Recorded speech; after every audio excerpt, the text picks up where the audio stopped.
Assalamualaikum warahmatullahi wabarakatuh. Balik lagi bersama saya Gustaf Abdul Sentosa. Gimana kabarnya? Pada baik-baik aja kan? Nah, hari ini saya akan menjelaskan materi selanjutnya yaitu tentang ganglia basalis, talamus dan lain sebagainya. Sebagai tugas Laboratorium Anatomi Universitas Malahayati. Kita mulai aja. Nah, di sini adalah potongan otak potongan frontal dilihat dari posterior. Arteri melihatkan bagian kanan dan vena melihatkan bagian kiri.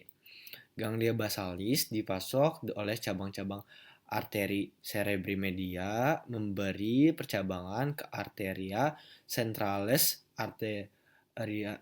arteriae centralis anterolaterales. Bagi ganglia basalis dan kapsula interna, darah vena disalir oleh vena intracerebri, oleh vena profunda cerebri dan vena interna cerebri. Nah, di sini adalah gambar dari ganglia basalis dan talamus dilihat dari sisi kiri. Gambar ini memperlihatkan hubungan amyloidium, putamen, globulus pallidus dan talamus. Ini tadi ya, putamen, talamus, globulus pallidus dan talamus. Nah, nuklei ini secara kolektif dinamakan ganglia basalis mencakup corpus striatum, itu nukleus caudatus dan putamen.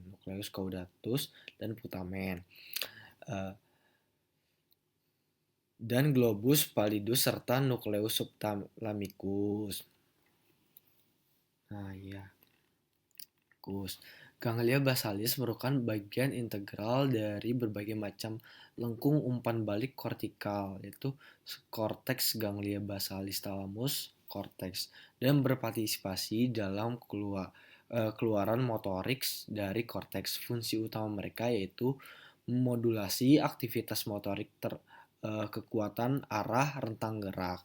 Impuls yang mencapai ganglia basalis dimodulasi sehingga langsung memperkuat atau secara tidak langsung menghambat aktivitas motorik. Lanjut ya. Nah, ini adalah ventriculus tertius dan diencephalon dalam dipotong median. Secara filogenetis, diencephalon berasal dari prosencephalon dan terletak di antara telecephalon dan mesencephalon. Diencephalon mengelilingi ventriculus tertius, membagi diri menjadi epithalamus, talamus, hipotalamus, dan subtalamus. Komisura anterior dan lamina terminalis ini mencerminkan batas roasal diencephalon dari komisura anterior hingga ke kiasma opticum nih. Komisura posterior ini, komisura habenularum dan glandula pinealis menyusun batas inferior diencephalon. Jadi bagian ini inferior, bagian ini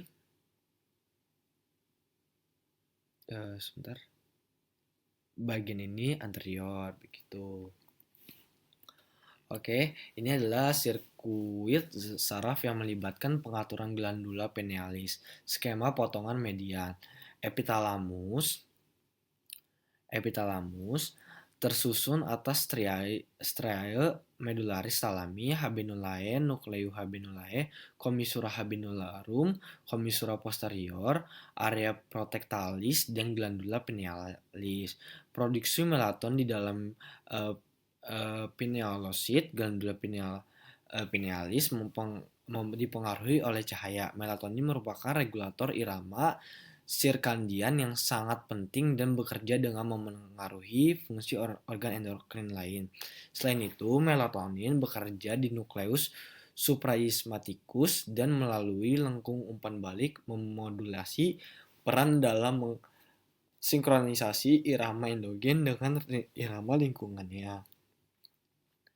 Nah, ini adalah gambaran nuklei dari proyeksi kortikal talamus. Nah, yang A ini adalah potongan horizontal melalui hemisferium cerebri kiri. Jadi ini kotak besar bagian kiri. Nah, ini hemisferium cerebri kiri dilihat dari sisi kiri atau lateral. Ini hemisferium cerebri kanan dilihat dari medial. Jadi dipotong bagian kanannya. Dibuang bagian kirinya, difoto bagian kanannya. Nah, ini kedua talami terlihat dari sudut oblik superior. Talamus dianggap sebagai pintu gerbang kesadaran. Semua supransensori ke dalam tubuh di sinaps dan diintegrasikan di dalam talamus, kecuali sensasi olfaktorik sebelum informasi ini mencapai korteks. Selain itu, talamus berperan memodulasi aktivitas otonomik dan motorik. Tuh, kita lihat ini diencephalon dan talamus. Nah, crus anterius capsula interne dibagi menjadi dua, yaitu radiotiones thalami anterior dan tractus frontatinus. Nah, ini dilihat dari sisi kiri, terbagi menjadi dua bagian, ya kan, oleh potongan frontal. Nuklei thalami terutama berproyeksi ke korteks. Proyeksi-proyeksi ini berperan membentuk crus anterius dan crus posterius kapsula interna. Radiotiones thalami anterior et posterior merupakan bagian proyeksi-proyeksi ini. Begitu pula dengan fibrae corticothalamica dan fibrae thalamoparietalis. Nah, ini adalah cari kerja dari talamus. Misalkan dari kerja sistem visual seperti penglihatan, pendengaran, penciuman, dan pengecapan. Nah, aras adalah nuklei thalami yang spesifik ya.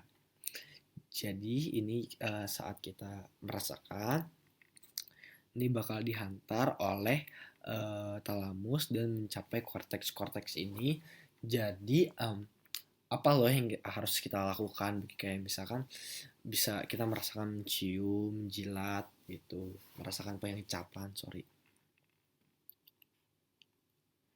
Nah, ini diencephalon dan hipotalamus ya. Nah, ini ada hipofisis, nukleus. Dilihat dari medial, gambar umum. Ini hipotalamus ya. Nukleu diperlihatkan secara translusen sebagai lantan diencephalon. Hipotalamus merupakan pusat pengawasan pengaturan sistem saraf otonom. Hipotalamus tersusun atas berbagai kelompok nuklei yang menurut lokasinya berbagi menjadi nuklei anterior, intermediate, posterior, hipotalami. Yang pertama ada nukleu anterior, terdiri dari nukleus suprachiasmaticus, yaitu berfungsi sebagai siklus tidur dan bangun, suhu tubuh, tekanan darah. Yang kedua ada nukleu intermedia, terdiri atas nukleu tuberalis, dorsomedialis, ventromedialis, et arcutus. Nah, ini tuh berfungsi sebagai produksi dan sekresi hormon pelepas dan penghambat pengaturan asupan air dan makanan. Kemudian ada nuklei posterior, yaitu hipotalami terdiri atas nuklei corporis mamillaris di dalam corporea mamillare yang terintegrasi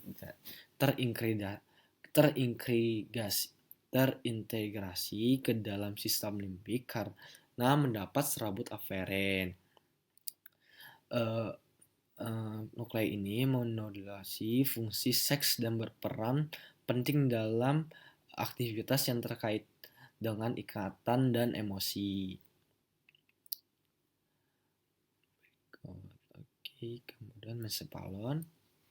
Kita lihat di sini adalah pemotongan melintang di tingkat kolikuli laris dan dilihat dari anterior.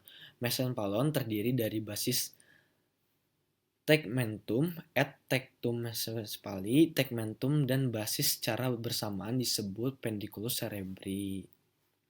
Nah, basis mesencepali terdiri atas skura cerebri yang mengandung berbagai macam serabut, contohnya fibrae, nih, contohnya ini ya. Fibrae corticonuclearia AS.